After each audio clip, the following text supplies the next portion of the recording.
forget to like, comment, and share this video. Hit that subscribe button below. It's really great to see you starting so young. I mean, it's tremendous. I look at you and you are Andrew Parent and you're 20 years old. I mean, that's like phenomenal. Thank you. Thank you. I got into it when I was 18, middle 2021. I was just a few months in and then I turned 19. And I started with Remax. I learned throughout every place I went. The people, when I got to EXP, were amazing and helpful and supportive. And I don't know how I could have done things differently if I had to be farther, because I don't know how I could have done that. And I just feel like I've got so much knowledge and so much wealth right now from the people that I know and talk to and interact with in the business, as well as just the people that I see on Zooms and the people I meet everywhere. It's like, I know the good people and I'm with good people. There's really nowhere to go but up. I mean, I don't see how I could do any better than I am right now with the people I have in my life, in my corner now. I mean, it's amazing. In 2018, when my family sold our childhood home, we're in the process of moving and looking for a house and everything. I just fell in love with the process. We had a family friend who was our realtor at the time. She took me under her wing and really showed me the ropes on how to do it. I sat with her when we wrote the offer for every house we put an offer in on.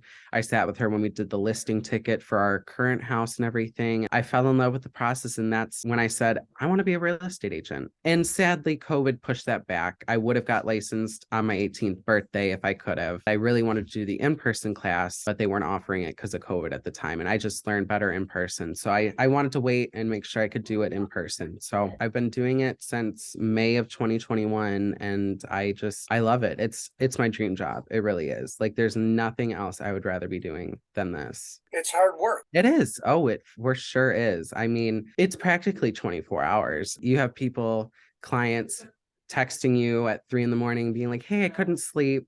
I was just looking through realtor.com. When can we see this house? Oh, for sure. Of course. Let me schedule a showing right now for you. Because I'm a light sleeper. So I hear a ding. I'm like, oh, probably client. Get up, answer the phone, look at the phone, send an email. It's the job. I love it. And I wouldn't trade it for anything. I really wouldn't. I mean, I love this job. I love the people that I meet as agents, and I love the people that I work with. I am in it to help people find their home and sell their houses and then find them another home. I love helping people, and anyone who knows me knows that. And so that I can be in a career where I get to do that and help people make the biggest purchase of their life. It's just amazing to be here and do it. I was taught that you should have at least 3 jobs. One was working in a restaurant, the other was working in a bar, being a bartender, and the other was being a taxi driver, right? Because you learn so much about people. They tell you everything. They just open up to you behind the bar. They open up to you in a taxi drive or ride because they're freaking out about whatever. They got to go somewhere, so they tell you things.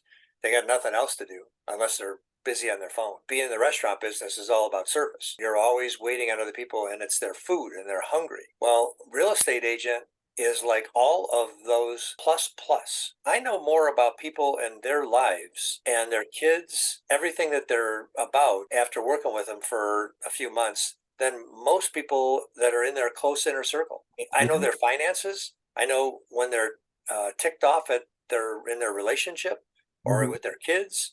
I know everything about what they grew up with and how they feel about life. You know, it's like you have philosophy, you have psychology, you have financial planning. Then you have this big part of what you were just referring to. It's about the dream of where they want to be next, because they got a whole life that they're investing in this purchase. In a lack for better words, they're uprooting their life to move it somewhere else. Right. And I mean, the fact that they want you to help them do that is a big part for me. And to be able to help them do that. And it's a scary thing for a lot of people. I know when we moved, it was a huge deal, uprooting. I mean, I had lived there my whole life up until that point. Like, and I mean, I know a lot of people haven't lived in that house their whole life when they do sell in the future and everything. But like for those people, it's truly just mind altering sometimes for them. It changes everything. The fact that with our clients, we can become friends after the deal and everything. And that's what I strive to do. I want to stay connected with them. I don't want to just reach out every now and then and be like, hey, you know, don't forget I'm a realtor. Here's a little graphic of like what the market's doing. I don't want to do that. I want to go out and have a drink with them, go get coffee or something. I don't want to be that person who pushes the sales aspect of it. I want to be there with them making memories. Like I want to be, for lack of better words, I want to be friends with them after all. I don't want to just have it be a sales person client deal. I mean, I want to make a relationship with them is what I guess I'm saying. No, and it's the thing that they are in other than work, where if they go to work, if they go to a physical workplace, it's the thing that they are in the majority of the time. And they spend the most time thinking about it, either straightening it up, cleaning it up, improving it, not doing any of that because they don't care about it, whatever. But they spend a lot of their energy and their time thinking about it. And guess what? As a real estate agent, as a professional in the business, they look to you and us for that kind of direction. It's not like they don't have other people that they can call on, but they absolutely, if we've done a good job, they look to us and go, well, I'm going to check with Andrew. I want to know what Andrew's thinking about the market. What's the market going to do? Is it time for me to refinance? Is it time for me to buy another house? What should I do? Should I build on? Should I finish this out? Should I add this onto the house or not? All that stuff. Yeah. So that's really cool. I mean, really cool. You mentioned that you were at Remax for 6 months. Just why did you go to Remax in the first place? That's where you started, right? Like most new agents, I didn't do a lot of research when I was picking a place to go after my class. And after I got licensed and everything. Before I took my class and everything, I wanted to find somewhere first. Kind of was just looking around on Google and it's like, who was hiring a salesperson for a realtor salesperson in my area. And then my mom was working in Groseal at the time. So she brought home a newspaper with a Remax ad in it. They're hiring and we want new agents, like newly licensed agents to train and everything. And so I was like, that's awesome. I'm going to be that. So I went and did like, not like an interview. I just wanted to go and just feel it out and meet the broker and everything there. Ad was from Groseal. Their old office was in Groseal. They were in Wyandotte then. So I went to Wyandotte and I was like, okay, cool. I sat down with them, really liked it. I fell in love with it. I liked what they had to say and everything. So I was like, I'm going to do it. So I talked with them and I'm like, okay, I'm going to do my class, get my license, and I'm going to come here. And they were like, that's awesome. We can't wait. Keep us updated with all of like the new news and everything. And when you get licensed, then we'll get you signed up right away. And so I did. I took my test. I got licensed. I went there and was there for 6 months. And I learned things, but I wasn't where I wanted to be. It just wasn't the space I wanted to be in. The atmosphere wasn't what I was expecting. The atmosphere didn't want to make me successful. It was just old school and they didn't do the new things to get business. I mean, I was doing floor time because I was the newest agent for 2-3 days, 4 hours each a week. And I'm like, I don't have a problem with that because that's how they say to get business. So I'm going to do what they're telling me to do to get business. Out of my 6 months there, I didn't get one deal. And so I was just like, I feel like I'm just sitting here going in circles. So I decided when another agent there left, I was like, oh my God, you can leave. You could, but I'm like, oh my God, people are doing it. Like I in my mind, I was just like, well, I'm stuck here. I knew I wasn't, but I'm just like, what am I going to do? Where am I going to go? So she left and she went and found a place and she texted me about a week later and she's like, I love this place so much. It's amazing. Consider joining. And I was like, okay. So I looked into it. I sat down with the broker. It was EXP. And I was like, okay. So I sat down with Michelle Sayward. She went through her whole EXP spiel, why they were the best.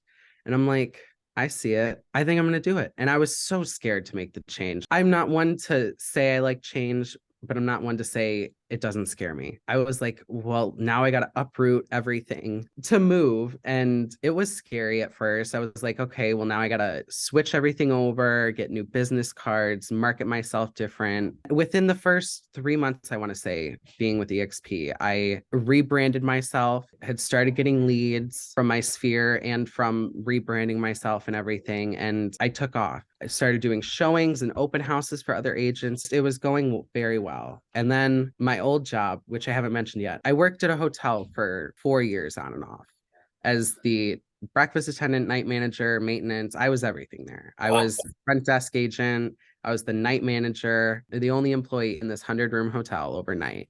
Wow. And I did that for 8 months. It was an experience. It taught me a lot. It was hospitality. It was learning how to interact with people on a good level. I loved the work and I loved the people I worked with at the hotel. I always will have to thank them for really teaching me how to be hospitable. I have to give it to them. With my experience in hospitality, it has made my real estate journey so much easier without having to learn how to speak to people with doing that already. And I'm just such a people person. So now I am. I mean, before that, I was scared to answer phones at the hotel and everything. And once they really opened me up and got me into it, I love talking with people. I love striking up a conversation with a stranger in line at Meijer. I mean, it's just something I love to do now. So you moved from hospitality, hotels, to Remax to EXP with Michelle Sayward. And just for everybody listening, you're in Michigan. Yes. For people to get a hold of you, it's your name on the screen there, Andrew Parent, but it's Andrew Parent Realtor at Gmail, right? Yes. Yep. Okay. And what's your phone number? 734-925-4687. Okay. And I just want to make sure people know how to get a hold of you if they catch this video.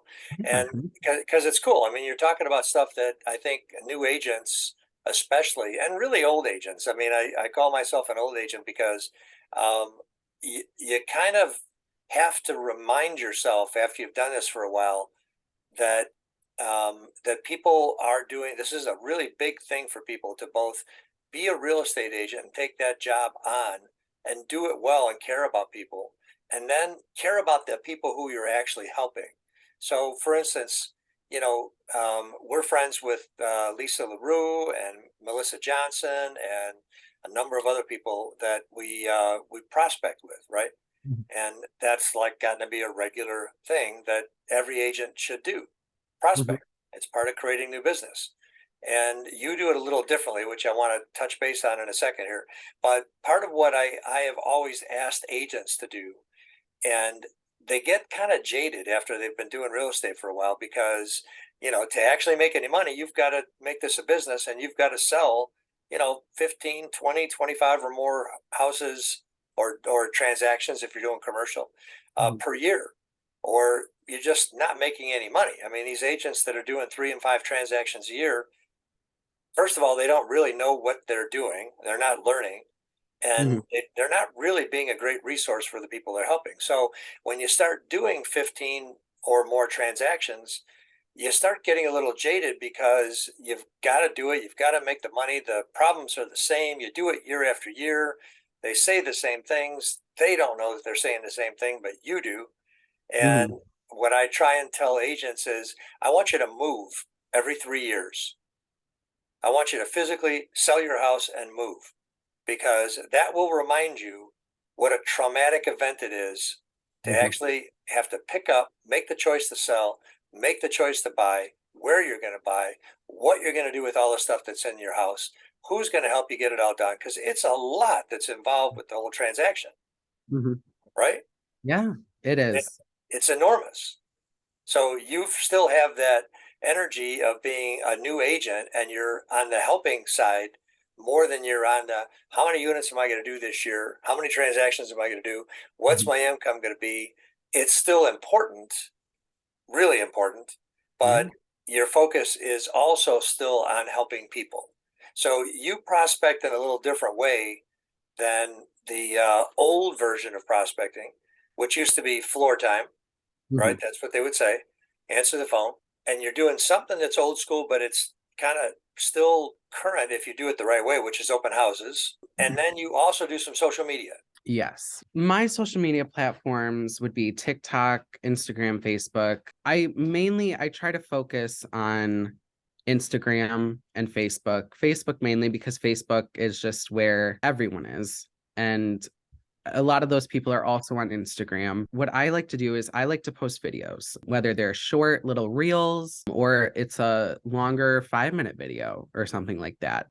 Because the way I see it is I want to be in front of people. I don't just like posting like a little message, a little text or something. I like being in front of people. I want people to see my face.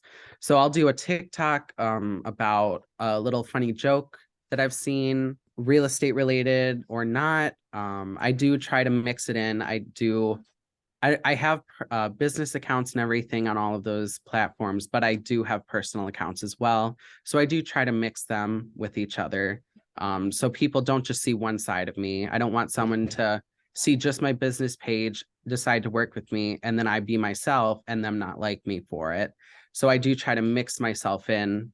So they're seeing everything. But yeah, I mean, I like to post about like new listings in my area, whether they're mine or not.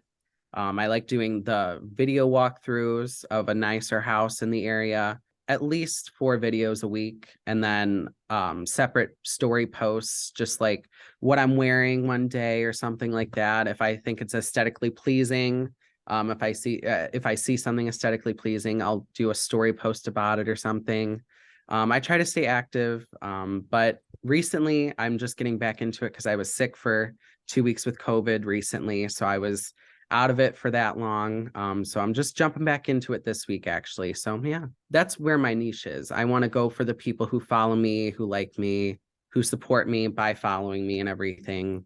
What kind of results do you see out of it? Do you see any direct results? So for Facebook and Instagram and TikTok, I haven't, but a lot of my sphere are on those, so it keeps me fresh of mind for them. I just did get a new buyer recently who is a friend or a brother of a friend of mine, and I reached out to her privately. I like to personalize things when I do that occasional reach out every now and then, every few quarter or every 2 times a quarter or so.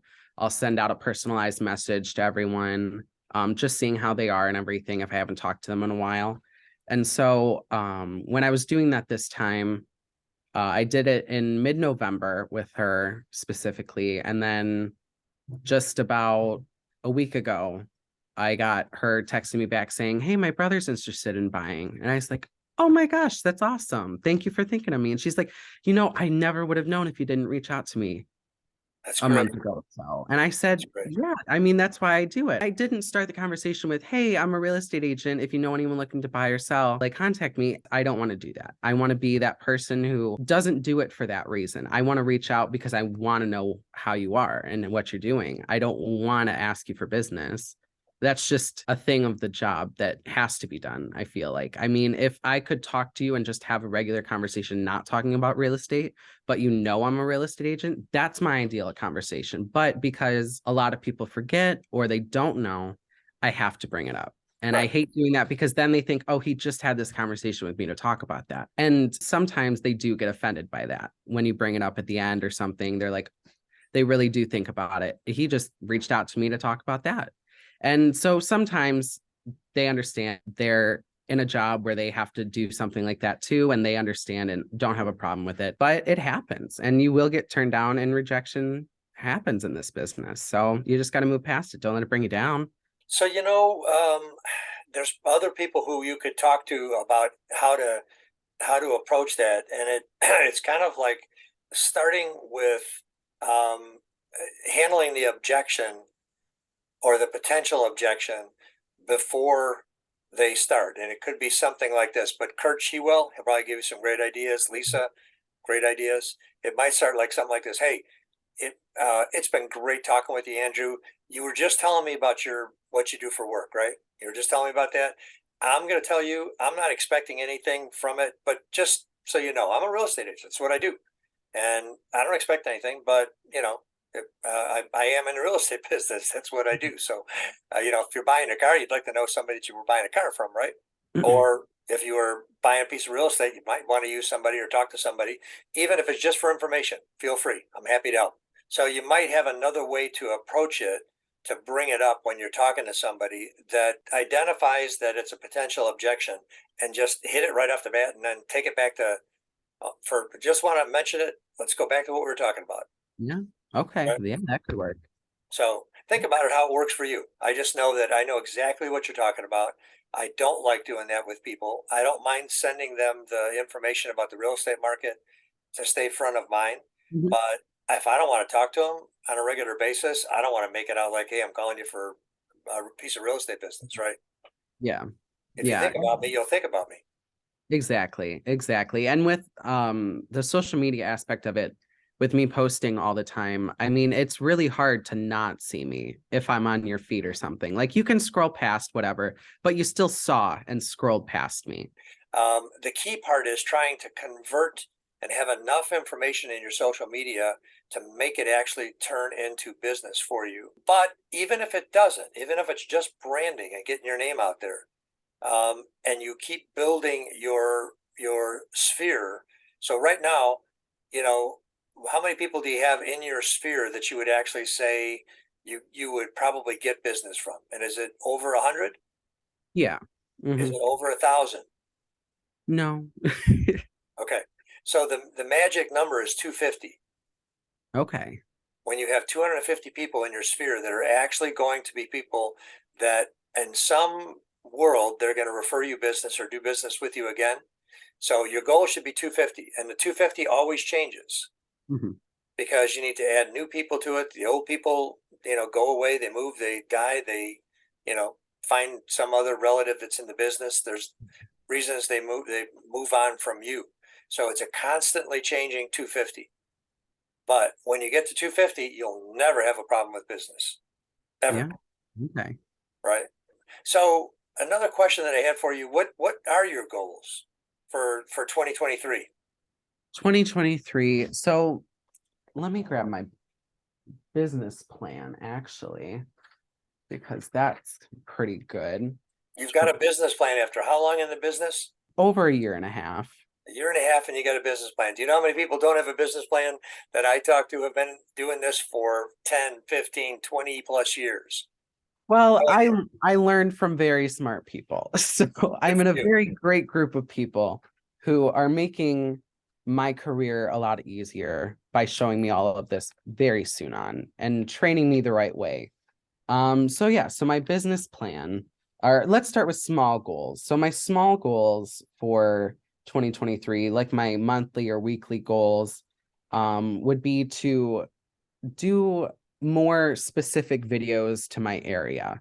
Like really, I'm very general with my current videos, unless it's like a video showing a listing that just came on the market or something. And by being more specific, I want to do this little this idea that someone was talking about. It was actually Melissa, I believe, who brought up the idea of showing houses, like what can $500,000 get you in this area? What can $500,000 get you in that area? So I wanted to do that in the Downriver area. Obviously, I'd have to bring the price down to maybe 300,000 or 400,000 because we don't really have big houses like that in this area. So I wanted to do something like that. And then I wanted to make sure I got 24 good conversations. We talked about that in our prospecting call. I want to get a good 24 actual conversations with people throughout the week. And then I want to make that 24 conversations into 6 appointments a week. For my business plan, I want to get at least 2 social media listings, and then I want to get 4 social media buyers. For my sphere listings, I want to get 2 sphere listings and then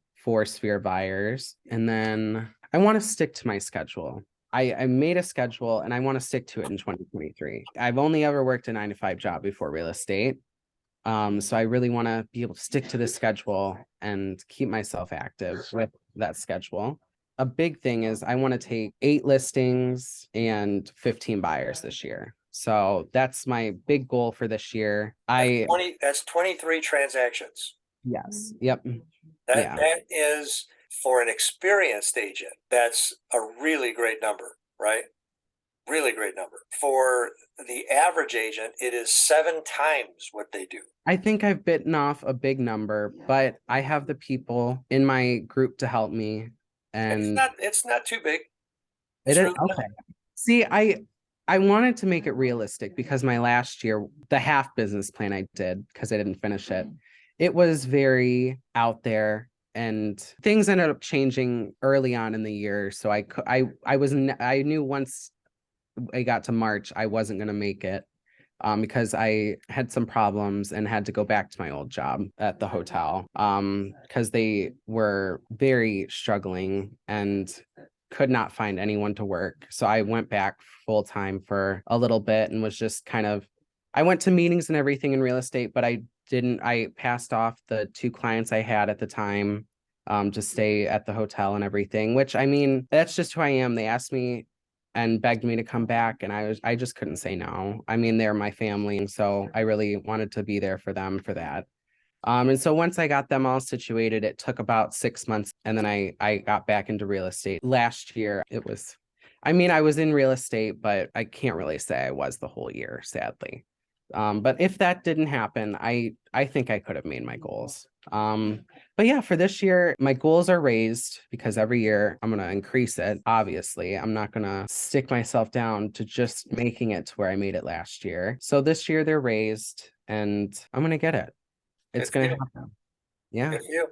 And I'll just encourage you to look for transaction coordination help and marketing help to be able to free you up from, actually having to do all of that after you've learned it. The key thing to, handing things off is knowing what you actually want to get done. A lot of people just want to go, hey, I want to hire somebody to do all this stuff.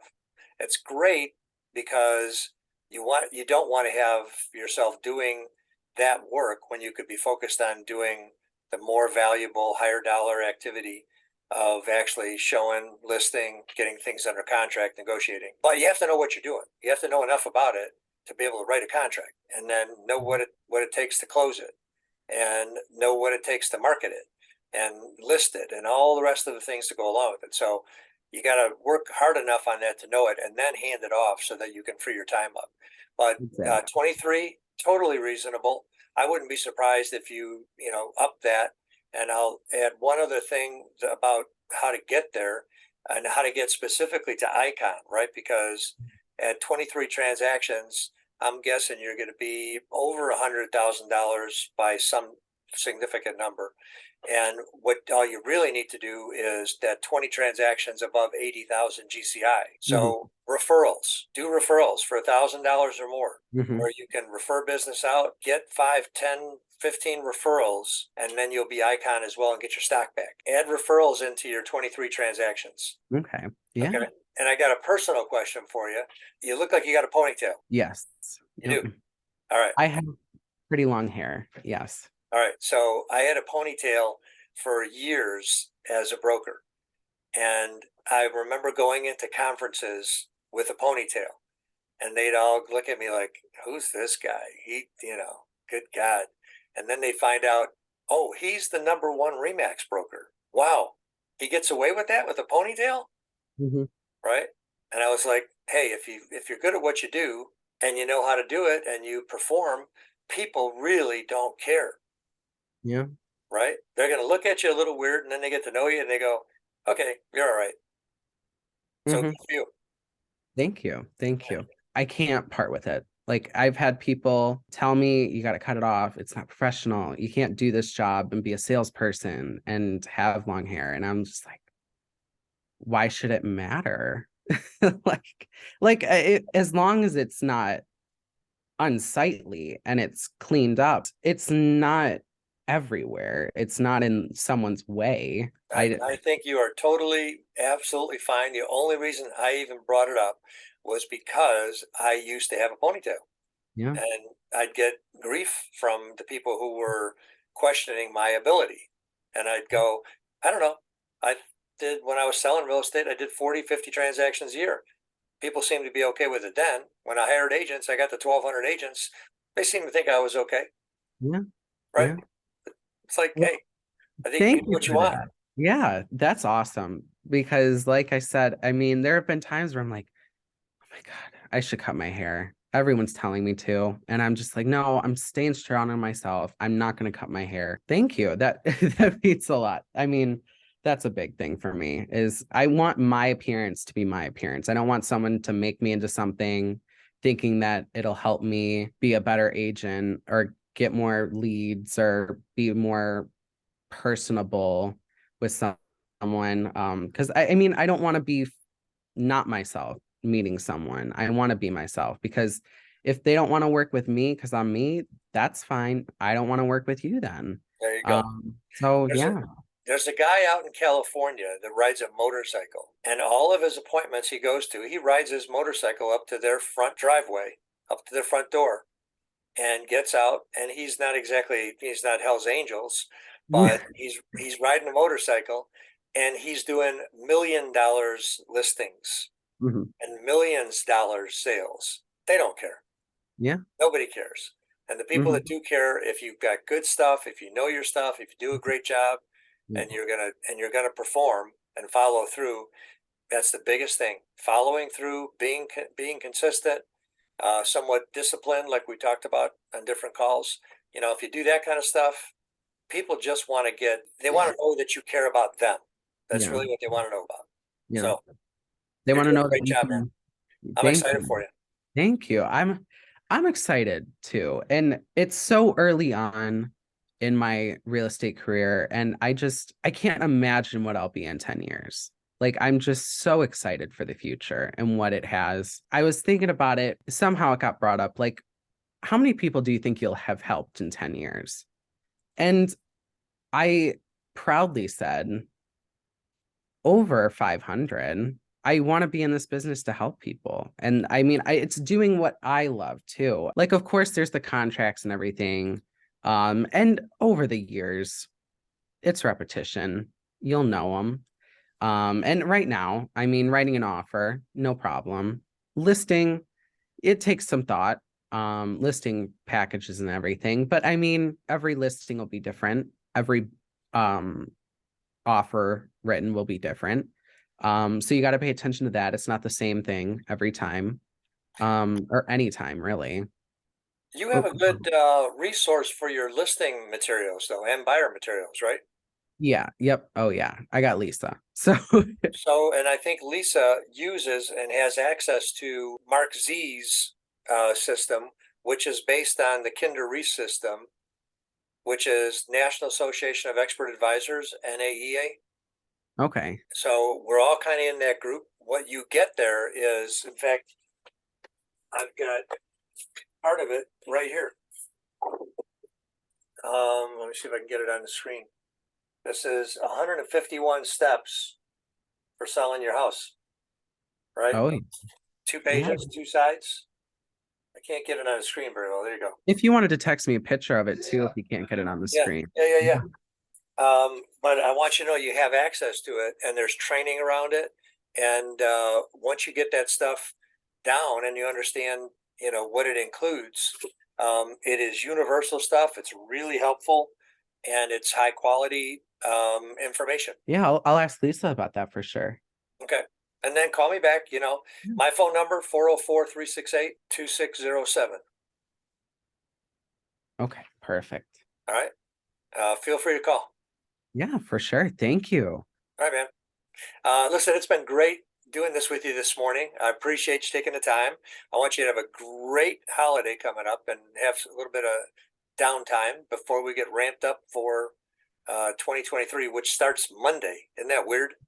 Yeah. Starting a new year on a Monday. Hopefully that doesn't set a precedent for how the year is going to go. Yeah, exactly. It's kind of how I looked at it. It's kind of weird, but you're great, man. I'm looking forward to seeing you more and seeing the great success. Yeah. Thank you so much, Tim. Can't wait to see you on our next prospecting call. Sounds good. Thank you so much, Tim. Take care. Have a nice day. You too. Bye. Give me a call. Tim Lennon, 404-368-2607.